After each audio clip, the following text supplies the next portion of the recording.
বাংলা সহপাঠ আলোচনা করছি পাঠ 11। আলো মোড়ে আসছে।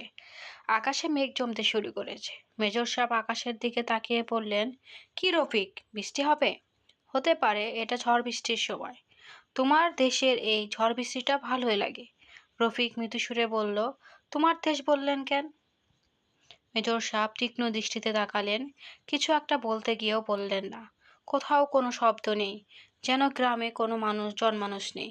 মেজর সাহেব হালকা গলায় বললেন, মানুষকে ভয় পাইয়ে দেওয়ার একটা আলাদা আনন্দ আছে, আছে না? রফিক জবাব দিল না। মেজর সাহেব বললেন, মানুষের ইনস্টিংক্ট এর মধ্যে আছে, অন্যকে পায়ের নিচে রাখার আকাঙ্ক্ষা। তোমার নাই? না।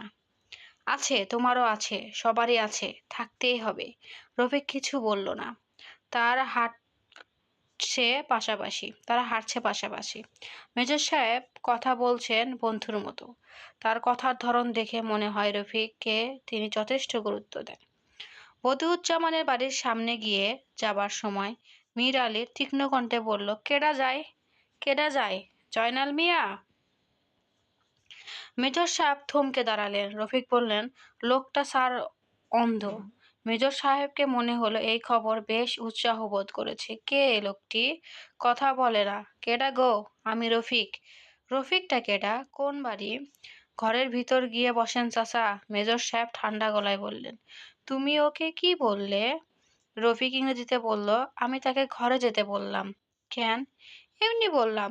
মীর আলী ভয় পাওয়া গলায় চেঁচালো, এরা কারা? এরা কারা? মেজর সাহেব বললেন, তুমি ওকে বলো আমি major Ejaz Ahmed, commanding officer, 58 infantry battalion. Sir বাদ দেন, বুড়ো মানুষ। তোমাকে বলতে বলেছি, তুমি বলো। যাও, কাছে গিয়ে বলো।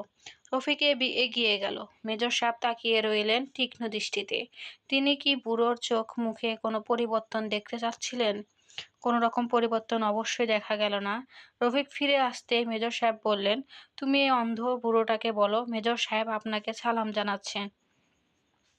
রফিক তাকিয়ে রইল। মেজর সাহেব বিরক্ত স্বরে বললেন, দাঁড়িয়ে আছো কেন? যাও। রফিক এগিয়ে গেল। বুড়ো মীর আলী কিছুই বলল না, মাথা নিচু করে বসেই রইল। আকাশে মেঘ জমেছে, প্রচুর মেঘ, কাল বৈশাখী হবে নিশ্চয়। তারা হাঁটছে নিঃশব্দে। রফিক একটি সিগারেট ধরিয়েছে। মেজর সাহেব তাকে মাঝে মাঝে লক্ষ্য করছে। রফিক, জি স্যার। তুমি তো জানতে চাইলে না আমি ওকে সালাম জানালাম কেন?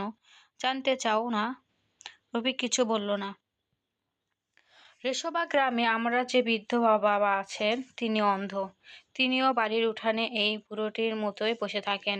পায়ের শব্দ পেলেই এই বুড়োটার মতোই বলেন, ইয়া কন, ইয়ে কন। পৃথিবীর সব জায়গায় মানুষের আসলে একরকম। কথাটা কি তুমি বিশেষ কোনো কারণ বললে? না, কোনো বিশেষ কারণে বলিনি। রফিক, আমার একটা যুদ্ধের মধ্যে জড়িয়ে পড়েছি। সারভাইভালের প্রশ্ন। এই সময়ে অন্যায় কিছু হবেই। উল্টাপাল্টা যদি হতো, ধরো বাঙালি সৈন্য আমার গ্রামে ঠিক আমাদের মতো অবস্থায় আছে, তখন তারা কি করতো? বলো, কি করতো তারা? যে অন্যায় আমরা করছি, তারা কি সেগুলো করতো না? না। না, কি বলছো তুমি? যুক্তি দিয়ে কথা বলো। রাগ, ঘৃণা, হিংসা আমাদের মধ্যে আছে, তোমাদের মধ্যেও আছে। রফিক হঠাৎ দাঁড়িয়ে পড়ল, হাত ইশারা করে বলল, এরা ডেড বডিটা এখনো সরায়নি? মেজর সাহেব দেখলেন দরজার পাশে বুড়ো মতো একটি লোক কাত হয়ে পড়ে আছে। নীল রঙের বড় বড় মাছি ভন ভন করে উঠছে চারদিকে। স্যার, এই লোকটির নাম নীলু সেন। এরা কি কোনো আত্মীয় স্বজন নেই? এভাবে ফেলে রেখেছে কেন? রফিক গলা চেঁচিয়ে ডাকলো, বলাই, বলাই। কোনো সাড়া পাওয়া গেল না। কাকে ডাকছিলে? বলাইকে? ওর ছেলে কিংবা এরকম কিছু? ওরা দুজনেই এই বাড়িতে থাকে। এত বড় বাড়ি, মানে এত বড় একটা বাড়িতে দুটি মাত্র প্রাণী থাকে? এখন থাকে একটি। রফিক, জি স্যার। আমার মনে হয় তুমি শুকনোভাবে আমাকে কিছু বলবার চেষ্টা করছো। স্যার, আমি কিছুই বলবার চেষ্টা করছি না। এখন যা বলার তা আপনি বলবেন, আমি শুধু শুনবো। এর মানে কি? কোনো মানে নেই স্যার। আপনি এত মানে খুঁজতেছেন কেন? দুজন আবার হাঁটতে শুরু করলো। কালী মন্দিরের সামনে সাহেব থামলেন। কালী মূর্তি তিনি এর গায়ে আগে দেখেননি। একটি মাত্র দরজা খোলা, পরিষ্কার কিছু দেখা যাচ্ছে না। মেজর সাহেব ঘরের ভিতরে ঢুকে দেখতে চাইলেন। রফিক বলল, স্যার, ঝড় হওয়ার সম্ভাবনা, আমাদের তাড়াতাড়ি ফেরা উচিত। ফিরবো, তোমাদের কালী মূর্তি দেখে যাই। তোমাদের বলা ঠিক না স্যার, আমি মুসলমান। তোমার মাত্র 25 ভাগ মুসলিম, বাকি 75 ভাগ হিন্দু। তুমি হিন্দুদের ঢুকে মূর্তিতে প্রমাণ করলেও আমি কিছুমাত্র অবাক হব না। রফিক কোনো জবাব দিল না। মেজর সাহেব দীর্ঘ সময় ধরে আগ্রহ নিয়ে মূর্তি দেখলেন।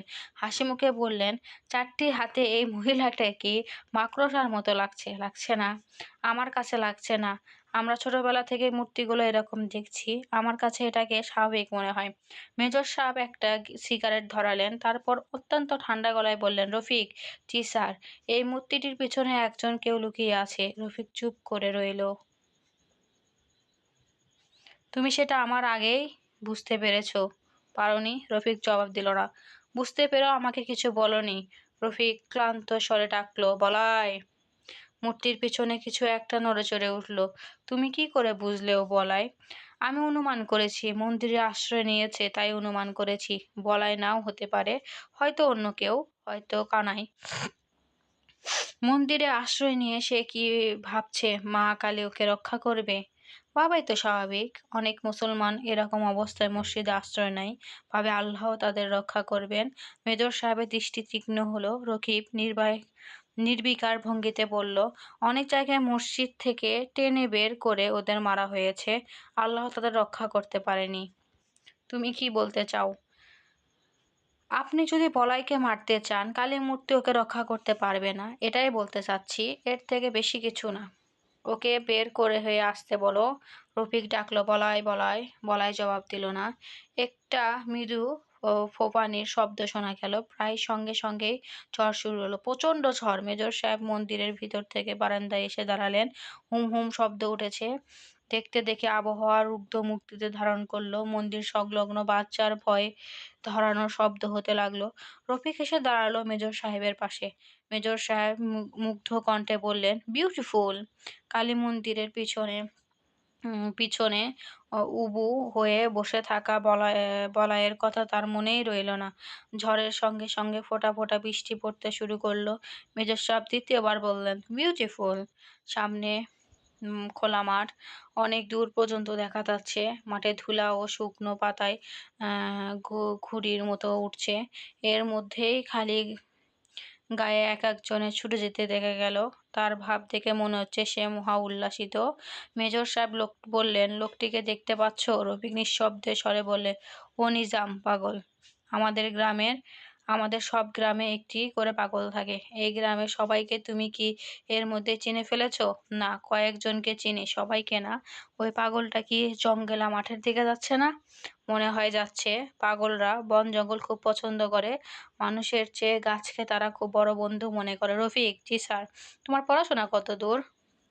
পাস কোর্সে বিয়ে করছি। মাঝে মাঝে তুমি কি ফিলোসোফারদের মতো কথা বলো। বাবা, পরিবেশের জন্য এরকম মনে হয়। বিশেষ বিশেষ পরিবেশে সাধারণত কথা খুব অসাধারণ মনে হয়। তা ঠিক। মেজর সাহেব মাঠের দিকে তাকিয়ে রইল। ঝড়ের চাপ ক্রমশই বাড়ছে। মন্দিরে একটা জানালা খুলে গিয়েছে। খটখট শব্দ কানে এসে লেগে যাবার জোড়ায়। রফিক বলল, স্যার, কি ভিতরে গিয়ে বসবেন? না। পাগলা নিজাম সত্যি সত্যি কি বনের ভিতর ঢুকছে? মেজর সাহেব তাকিয়ে আছেন তীক্ষ্ণ দৃষ্টিতে। তাকে অত্যন্ত চিন্তিত মনে হচ্ছে। কপালে ভাঁজ পড়েছে। রফিক, জি স্যার। জর্জ বার্নাস মিলিটারি অফিসার সম্পর্কে কি বলেছে জানো? জানি না স্যার। তিনি বলেছেন 10 জন মিলিটারি অফিসারের মধ্যে 9 জনই হয় বোকা, বাকি একজন রামবোকা। জর্জ বার্নাস রচনায় আমাদের সিলেবাসে ছিল না। আমি তার কোনো লেখা পড়িনি। লোকটি রসিক, তবে তার কথা ঠিক নয়। মাঝে মাঝে মিলিটারি অফিসারদের মধ্যেও বুদ্ধিমান লোক থাকে, যেমন আমি, ঠিক না? জি স্যার। আমার কেন জানি মনে হচ্ছে তুমি যাকে পাগল বলছো সে পাগল নয়, সে জঙ্গলা মাঠে যাচ্ছে খবর দিতে। নিজাম আলী পাগল, ওর সঙ্গে আমার কথা হয়েছে। ও কি কথা হয়েছে? পাগলদের সঙ্গে যেরকম কথা হয় সেরকম বেশ কিছু না। বুঝলে কি করে ও পাগল? ও মিলিটারি আসার অত্যন্ত খুশি হয়েছে। এর থেকেই বুঝেছি। তুমি বলতে চাও মিলিটারি আসাটা কোনো আনন্দের ব্যাপার নয়? জি না স্যার।